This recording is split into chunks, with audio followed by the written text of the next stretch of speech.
জুলাই আগস্টের গণহত্যার অভিযোগে দায়ের করা মামলায় ক্ষমতাচ্যুত প্রধানমন্ত্রী শেখ হাসিনার বিরুদ্ধে তদন্ত শেষ। আজই তদন্ত প্রতিবেদন প্রসিকিউশনের কাছে জমা দেবে ট্রাইব্যুনালের তদন্ত সংস্থা।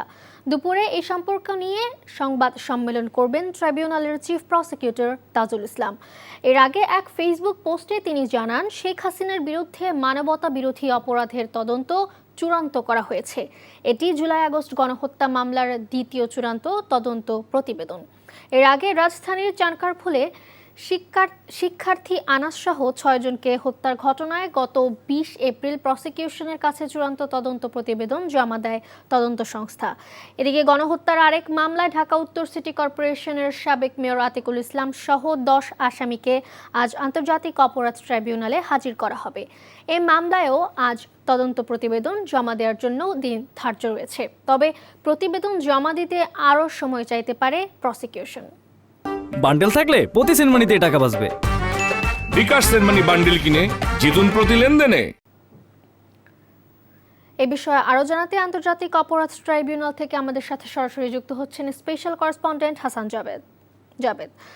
দুটি মামলার তদন্ত প্রতিবেদন সম্পর্কে আর কি জানাতে পারবেন আমাদের এই মুহূর্তে, প্লিজ। মালিহা, ধন্যবাদ। জুলাই আগস্ট যে গণহত্যা হয়েছিল, সেই গণহত্যার অভিযোগে অর্থাৎ যারা সুপিরিয়র কমান্ড রেসপন্সিবিলিটির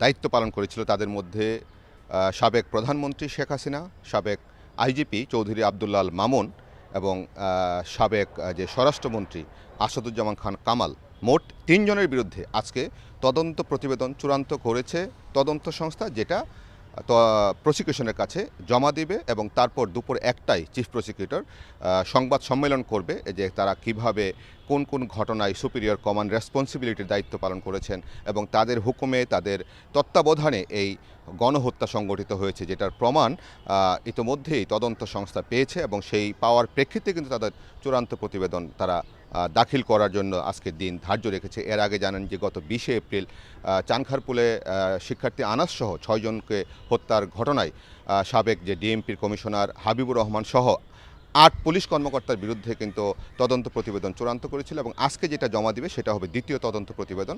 আর চানখারপুলের ঘটনার তদন্ত প্রতিবেদন প্রসিকিউশন যাচাই বাছাই করছে, তারপরে তারা এই তদন্ত প্রতিবেদন ট্রাইব্যুনালে জমা দেবে, তারপরে কিন্তু বিচারিক প্রক্রিয়াটা একটা শুরু হবে। তো আজ এই হচ্ছে ট্রাইব্যুনাল থেকে সর্বশেষ। মালিহা, ধন্যবাদ। জানছিলাম আন্তর্জাতিক অপরাধ ট্রাইব্যুনালের তদন্ত সংস্থার প্রতিবেদন সম্পর্কে। বান্ডেল থাকলে প্রতি সেনমানিতে টাকা বাঁচবে।